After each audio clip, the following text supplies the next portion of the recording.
मित्रांनो, हे आपला जुलै महिना चालू आहे आणि आपल्याला टार्गेट ठेवायचं मिशन 9+ CGPA. सो जेव्हा आपलं मिशन 9+ CGPA आहे, 9+ CGPA, सो मित्रांनो आपल्याला अभ्यास गाढव मेहनत करून चालणार नाही. सो आपला अभ्यास कसा लागेल, smart study. So smart study कसा करायचा फटाफट जाणून घेऊया 2-3 मिनिटातच. बघा, ऍक्टिव्ह रिकॉल हे टॉपरचं सिक्रेट आहे. यस, टॉपर काय करतो, ऍक्टिव्ह रिकॉल करतो. ऍक्टिव्ह रिकॉल म्हणजे काय, एक टॉपिक घेतला बरोबर, तो टॉपिक केल्यानंतर पुढचा टॉपिक घेण्याच्या आधी तो एकदा वही झाकून ठेवतो टॉपिक पूर्ण झाल्यावर आणि डोळे बंद करून आठवून बघतो. हा आता जो पॉईंट केला तो जर थेरी असेल, थेरीमध्ये काय काय मेन पॉईंट्स आहे, हे मेन पॉईंट्स होते. ओके, हे मेन कीवर्ड्स हे त्या उत्तरात आले पाहिजे, ही डायग्राम आहे, असं आठवून बघतो. त्याला जेव्हा वाटतं अरे हे मला परफेक्ट आठवलं तेव्हाच पुढचा पॉईंट घेतो. आपण काय करतो, जे ऍव्हरेज मुलगा पहिला पॉईंट केला, थोडंफार डोळे बघून आठवून बघतो, थोडंफार आठवलं, चला ओके पुढचा पॉईंट घेऊया. असे करून करून तो पहिला पॉईंट केला, त्याच्यावर दुसरा, त्याच्यावर तिसरा, मग चौथा. डोक्यात इतके पॉईंट टाकून देतो की डोक्याला ते परफेक्शन येत नाही. आणि इथेच मग आपण 10 दिवसांनी जेव्हा आपण आठवायला जातो ना, तेव्हा इकडेच परफेक्ट न केल्यामुळे काय झालं, 10 दिवसांनी कुठलंच आठवत नाही किंवा सगळं आठवतं पण अर्धवट आठवतं. टॉपर काय चूक करत नाही, टॉपर असं कधीच करत नाही. तो जेव्हा परफेक्ट तो पॉईंट तुझ्या डोक्यात फिक्स होत नाही तोवर तो पुढचा पॉईंट घेत नाही. म्हणजे पहिला पॉईंट झाला, त्याला ऍक्टिव्हली रिकॉल केलं. ऍक्टिव्ह रिकॉल म्हणजे काय, मनन, पूर्ण आठवून बघणं डोळे झाकून, ते झालं, बाजूला ठेवून देतो, मग पुढचा पॉईंट घेतो. म्हणजे त्याच्या डोक्यात एकावर एक ओव्हरलॅप होत नाही. तर पहिला, त्याच्यासोबत दुसरा, त्याच्यासोबत तिसरा, त्याच्यासोबत चौथा, समांतर सगळे पॉईंट त्याच्या डोक्यात फिट राहतात. म्हणजे 10 दिवसांनी सुद्धा तो ऍटलीस्ट 60-70% ते पॉईंट त्याला आठवतात आणि आपल्याला आठवतात 10-20 मिनिटं. हा टॉपरचा फंड आहे. ऍक्टिव्ह रिकॉल म्हणजे मनन करणं, ते पूर्ण आठवून बघणं. थेरीमध्ये कळालं, थेरीमध्ये काय येतं, मेन पॉइंट्स, डायग्राम, काही महत्वाचे शब्द. समजा तुम्ही म्हणता सर मग ठीक आहे, न्यूमरिकल सब्जेक्ट असेल तर काय लक्षात ठेवायचं. न्यूमरिकल त्याने 4-5 सोडून बघितलं, टॉपर काय करतो, डोळे झाकतो, वही बंद करून ठेवतो. ह्या न्यूमरिकल मध्ये काय स्टेप्स होत्या, स्टेप्स आठवून बघतो, काय फॉर्म्युला होता. ओके, ते जेव्हा त्याला परफेक्ट आठवतं स्टेप आणि फॉर्म्युले, तेव्हाच तो पुढच्या टाईपचे न्यूमरिकल घेतो. तोवर पहिल्याच टॉपिकवर लक्ष देतो. काही प्रश्नांमध्ये थोडे व्हेरिएशन असतात, गुगली असते, ती गुगली काय होती, व्हेरिएशन काय होतं, त्याला काय स्टेप वापरले ते आठवून बघतो. कारण न्यूमरिकल तर पूर्ण नाही आठवणार ना, त्याला फक्त स्टेप्स आठवायचे आणि काही गुगली असेल, काही व्हेरिएशन्स असतील, व्हरायटी असेल ते आठवून बघतो, फॉर्म्युले आठवून बघतो. डेरिव्हेशन मध्ये फ्लो आठवून बघतो. झालं ना, थेरी, न्यूमरिकल, डेरिव्हेशन, याच्या व्यतिरिक्त वेगळं काय असतं, काहीच नाही राहत. संपला सब्जेक्ट. याला म्हणतात ऍक्टिव्ह रिकॉल. ही टॉपरची सिक्रेट आहे, तू सुद्धा फॉलो कर. मिशन 9+ CGPA 100% कव्हर होतो. आणि 9+ कधीपासून, जुलै ते डिसेंबर 2026 मध्ये आपलं टार्गेट आहे. ह्याच वेळी जायचं. स्पेस रिव्हिजन म्हणजे ऑब्विसली मी मागच्या 2 व्हिडिओमध्ये पण तुला सांगितलं होतं रिव्हिजन कशी करायची. दर आठवड्याला शनिवारी आपल्याला रिव्हिजन करायची. यस, तू व्हिडिओ नसतील बघितले तर मागचे 2 व्हिडिओ आहे याच्या आधी आलेले, 4-5 दिवसांच्या गॅपने ते बघून घे. तुला प्रॉपर रिव्हिजन कशी करायची शनिवारी मी ते स्ट्रक्चर दिलं होतं, ते फॉलो कर. ओके, मग दर शनिवारी रिव्हिजन, आठवड्याची रिव्हिजन शनिवारी, आठवड्याची शनिवारी, आठवड्याची शनिवारी, आठवड्याची शनिवारी आणि शेवटच्या शनिवारी काय कर, या 4ही पण शनिवारची एकदम फटाफट रिव्हिजन करून घे. फटाफट, असं नाही की अरे बापरे पूर्ण महिन्याची रिव्हिजन आहे मग तर मला अख्खा दिवस पण पुरणार नाही. फटाफट वरचीवर करायची, कळालं. सो या पद्धतीने गॅपने रिव्हिजन म्हणजे काय होईल, आपल्याला ते गॅप राहणार नाही. दर आठवड्याची शनिवारी आणि सगळ्या आठवड्यांची, सगळ्या शनिवारची शेवटच्या शनिवारी. झालं ना, पूर्ण महिना आपल्या डोक्यात राहील. संपलं.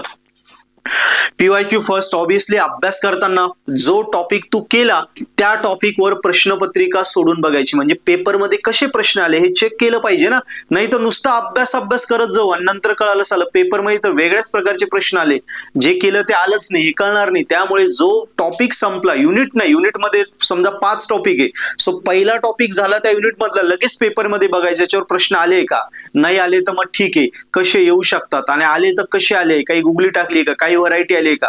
सो टॉपिक आणि PYQ हे सोबत चालू द्यायचं. म्हणजे प्रश्नपत्रिका रोज बघायची सवय लावायची. कारण काय होतं, प्रश्नपत्रिकेचे आपण जर रोज बघितले तर आपली भीती निघून जाते. जेव्हा पेपरच्या वेळी पेपर हातात येतो आपण ब्लँक होत नाही, कारण आपल्याला ऑलरेडी पेपरची भीतीच राहत नाही ना. पेपरच्या वेळी पोरं पॅनिक होतात, शेवट टेन्शन मध्ये जातात. का, कारण प्रश्नपत्रिकेची भीती असते. ती रोज पेपर बघत गेलो की ती भीती निघून जाते. कळतंय तुला. बाकी मग सगळ्यात महत्वाचं, पेपर सोडवताना बरोबर, जेव्हा तू टॉपिक करशील त्याच्यावरचं पेपर सोडवशील, पेपर सोडवताना मग तुला कळेल. आणि प्रॅक्टिस ही रायटिंग प्रॅक्टिस कर, लिहून प्रॅक्टिस कर. आणि जेव्हा तू पूर्ण टॉपिक सोडवशील तेव्हा जर काही चुका झाल्या तर मग जेव्हा तू ऑलरेडी तुझ्याकडे जे सोल्युशन आहे त्यात चेक करशील आणि मग कळेल ज्या चुका झाल्या त्या मिस्टेक नोटबुक मध्ये लिहून ठेवायच्या किंवा आपल्या नोटबुकच्या शेवटी एक 2-4 पानं ठेवायचे, मिस्टेक सब्जेक्ट मिस्टेक आणि त्याच्यात काय चुका आल्या त्या लिहून ठेवायच्या. म्हणजे काय होईल, त्या चुका जरी वाचल्या तरी आपल्याला त्या चुकावरनं, एका चुकावरनं तो पूर्ण टॉपिक आठवेल. त्यामुळे हा स्टार पॉइंट आहे या व्हिडिओ मधला की मिस्टेक बुक आपल्याला बनवायची. मिस्टेक बुक म्हणजे वहीच्या शेवटी त्या सब्जेक्टमध्ये ज्या टॉपिकवर तू पीवायक्यू सोडवतोय, टॉपिक आणि पीवायक्यू आपण करतो ना, सो ती पीवायक्यू करताना ज्या चुका झाल्या त्या लिहून ठेवायच्या. कळालं? मग त्या चुकेवरनं अख्खा तुला तो टॉपिक आठवेल, तू कधीच विसरणार नाही. आणि बेस्ट वे, सगळ्यात आधी रिव्हिजनचा बेस्ट वे आहे टीच समवन. जर रिव्हिजन करायला कंटाळा येतोय, ऍक्टिव्ह रिकॉल करायला कंटाळा येतोय, मनन करायला, तर इतरांना शिकव.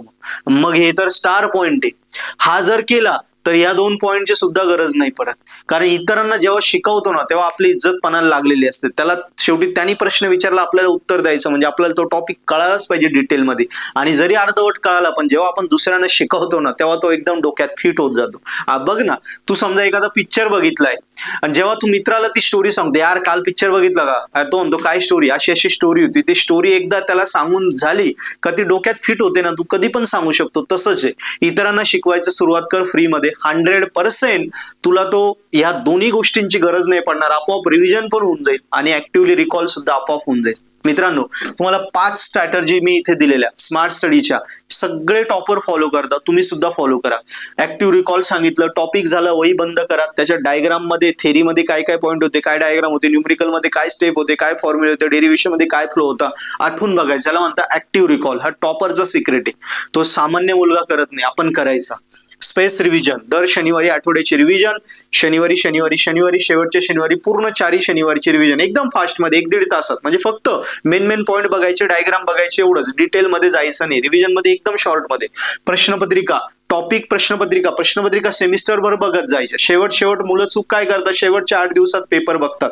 ती खूप मोठी चूक आहे. यस, मिस्टेक नोटबुक, प्रश्नपत्रिका सोडवताना ज्या चुका येतील, बरोबर, सो ते मिस्टेक नोटबुक मध्ये लिहून टाकायचे आणि नाही हे दोन्ही पॉइंट करायचे, तर मग इतरांना शिकवायला सुरुवात कर. एकदम फास्ट होऊन जाशील. कारण हार्ड वर्क पेक्षा स्मार्ट वर्क महत्वाचं आहे. आणि अभ्यास करताना proper study material purple hat ॲपवर अवेलेबल आहेच. Video lecture, notes, IMP question, त्याचा पण फायदा घे. कॉम्बो सबस्क्रिप्शन्स अवेलेबल आहे, त्याचा फायदा घे. हेल्पलाईन नंबर दिलाय, कॉल कर, माहिती घे. कारण पर्पल हॅटचं सबस्क्रिप्शन म्हणजे स्टडी मटेरियल आणि तुझा स्टडी दोघांचं सोबत आली ना, स्मार्ट स्टडी 100% होतो. आणि आपलं जे टार्गेट आहे या डिसेंबरमध्ये 9+ CGPA ते शुअरली अचीव्ह होतं. Best of luck.